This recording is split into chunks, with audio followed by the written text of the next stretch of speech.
This is a new group of calves we got on Saturday. There's 32 of them, and they're going to be grazing the cover crops this year. And we put them out here in this small pen to get them used to it a little bit, and let them graze all this down, and then we'll start moving them into their little hot wire paddocks. So this is where we're going to start at for this winter.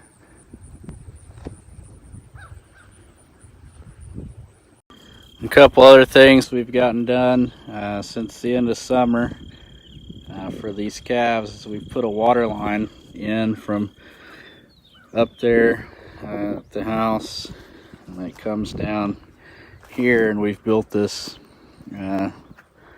little pen here, to load and unload the calves, because before we were using the old round pen, but we started building this little pen. It's still not done. We're going to put a loading alley and all that stuff in right in here, but we've got water down here now, because before we were having to haul it back and forth, which we still probably will whenever they get down there and back over there in their little pens.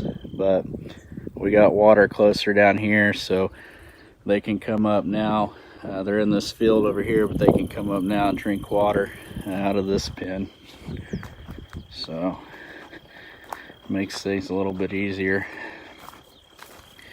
And we've also put electric down to here too, so we can run the hot wire off of electric now instead of having to have the battery. So that'll be nice.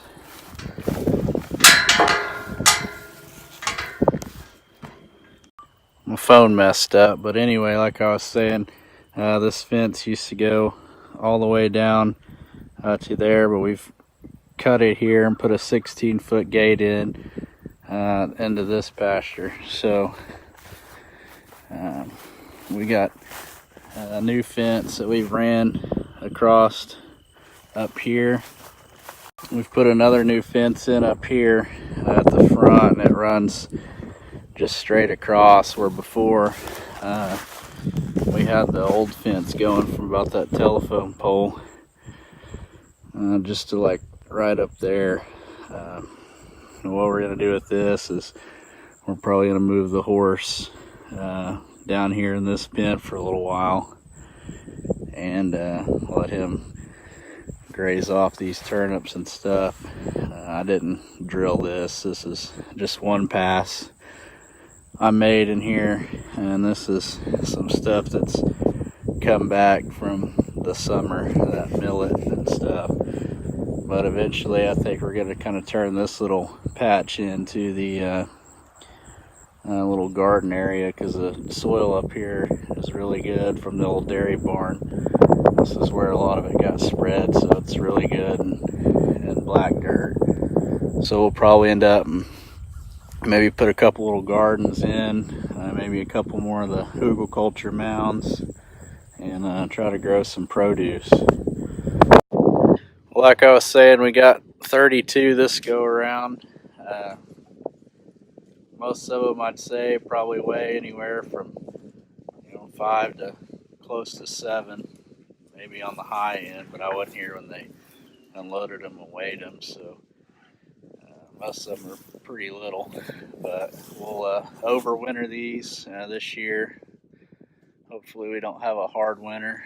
The last couple winters here have been pretty mild, so it was actually a pretty warm winter last year. We did have a couple days that got pretty cold, but nothing too bad.